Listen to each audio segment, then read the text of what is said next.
Friends ఎలా ఉన్నారు? నేను మీ టెక్నికల్ రాజు. చాలా మంది అయితే అడుగుతున్నారు క్రిప్టో కరెన్సీ యూజ్ చేసే వాళ్ళు, బ్రో మేము బైనాన్స్ కావచ్చు లేదంటే ఇతర క్రిప్టో కరెన్సీ యాప్స్ కావచ్చు, అందులో మేము P2P చేస్తుంటాం. P2P చేసిన తర్వాత మా దగ్గర ఉన్న డాలర్స్ వేరే వాళ్ళకి సేల్ చేసాము.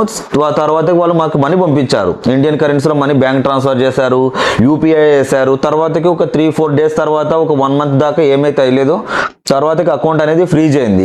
మేము బ్యాంకులకు వెళ్ళి కన్సల్ట్ అయితే బ్యాంక్ వాళ్ళు చెప్పారు ఇది ఫ్రాడ్ మనీ అంట, సైబర్ క్రైమ్ కంప్లైంట్ పడింది మీ అకౌంట్ మీద అని చెప్పేసి ఈ విధంగా చెప్తున్నారు. ఏం చేయాలి బ్రో, ఈ మనీ మావే, మేము కష్టపడిన డబ్బులే అని చెప్పేసి అంటున్నారు. ఇప్పుడు నేను మీకు డీటెయిల్గా ఎక్స్ప్లెయిన్ చేస్తాను. దీనికి ఏ ప్రూఫ్ అవసరం, ఎక్కడికెక్కడికి వెళ్ళాలి అనేది డీటెయిల్గా చెప్తాను. వీడియోని ఎక్కడ కూడా స్కిప్ చేయొద్దు. ఖచ్చితంగా మన ఛానల్ని సబ్స్క్రైబ్ చేసుకోండి, రాజు ఎర్న్ 1 అనే ఛానల్ని. సో ఏంటంటే ఫస్ట్ మన అకౌంట్ ఫ్రీజ్ అవ్వగానే ఫస్ట్ మనం బ్యాంక్కి వెళ్ళాలి. బ్యాంక్కి వెళ్ళి సార్ ఈ మనీ మావే, సో ఎందుకు ఫ్రీజ్ అయింది ఒకసారి కారణం చెప్పగలరా అని మనం వాళ్ళని అడగాలి. వాళ్ళు మనకి ఏం చెప్తారు, మీ దాని మీద సైబర్ క్రైమ్ కంప్లైంట్ పడింది, ఈ మనీ ఫ్రాడ్ మనీ కింద వచ్చిందని చెప్పేసి వాళ్ళు మనకు చెప్తారు. ఓకేనా? అప్పుడు మనం వాళ్ళకి చెప్పాలి, ఎక్స్ప్లెయిన్ చేయాలి.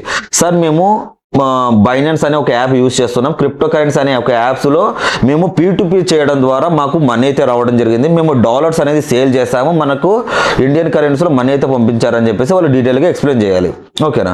అప్పుడు ఏదైతే మనం సేల్ చేసామో డాలర్స్, అది ఉంటుంది కదా, ప్రూఫ్ ఉంటుంది కదా మనతోన, ఆ ప్రూఫ్ బ్యాంక్లో సబ్మిట్ చేయాలి. ఓకేనా? అది అలాగే మనం తప్పితే బైనాన్స్లో మనం ఇంతకుముందు అది ఎవరైతే మనీ పంపించినప్పుడు మనం చాటింగ్ చేసుకుంటాం కదా, ఆ ప్రూఫ్ మనం బ్యాంక్లో సబ్మిట్ చేయాలి. అప్పుడు బ్యాంక్ వాళ్ళు మనకు ఒక లెటర్ ఇస్తారు, ఆ లెటర్ తీసుకుని సైబర్ క్రైమ్ పోలీస్ స్టేషన్కి వెళ్ళి అక్కడ వాళ్ళకి ఎక్స్ప్లెయిన్ చేయాలి. అప్పుడు మనకు ఈ విధంగా వెళ్తే ప్రాబ్లం సాల్వ్ అవుతుంది అనేది వాళ్ళు డీటెయిల్గా మనకి ఎక్స్ప్లెయిన్ చేస్తారు. ఓకేనా? సో వీడికి ఒక పాయింట్. నెక్స్ట్, ఒకవేళ మనకు ఆ మనీ రిలీజ్ అవ్వాల్సిందే, ఎగ్జాంపుల్ చెప్తాను. మనకి అన్నోన్ నుంచి పడింది కదా, మనం ఇక్కడ డాలర్స్ అన్ని పేమెంట్ ప్రూఫ్స్ అన్ని చూపిస్తున్నాం కదా, సో మనీ ఎక్కడి నుంచి వచ్చిందో మనకు ఒకటి తెలియదు. కానీ సైబర్ స్టేషన్కి వెళ్ళినాం అనుకోండి, వాళ్ళు డీటెయిల్గా ఎక్స్ప్లెయిన్ చేస్తారు. ఎవరైతే మీకు మనీ పంపించారో వాళ్ళ కాంటాక్ట్ డీటెయిల్స్ ఇచ్చే ఛాన్స్ అయితే ఉంది. ఓకేనా?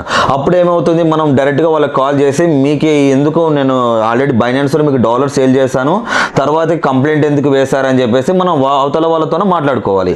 ఒకవేళ అవతల వాళ్ళ అకౌంట్ కూడా ఫ్రీజ్ అయ్యి ఎవరో వేస్తుంటే వాళ్ళ నుంచి మనకు వచ్చింది కాబట్టి వాళ్ళు చెప్తారు.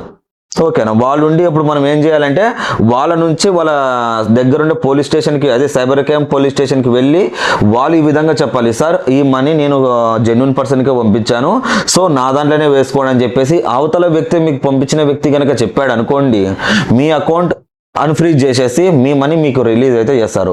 ఎందుకంటే ఈ ప్రాసెస్ చాలా పెద్దగా ఉంటుంది, ముందే చెప్తున్నాను, ఈ ప్రాసెస్ చాలా పెద్దగా ఉంటుంది, తర్వాతకి మనమైతే ఏం చేయలేం. సో ఈ విధంగా ఉంటుంది. ఎందుకంటే ఇప్పుడు మనకి వేసే వ్యక్తికి ఆ మనీ ఎక్కడి నుంచి వచ్చిందో తెలియదు, వానికి ఆ మనీ ఇంకొకరికి ఎక్కడి నుంచి వేసాడో తెలియదు. సో జరుగుతుంది. అందుకే మనకు లాయర్ 1, లాయర్ 2 కంప్లైంట్స్ ఇవన్నీ చాలా రిస్క్తో ఉంటాయి.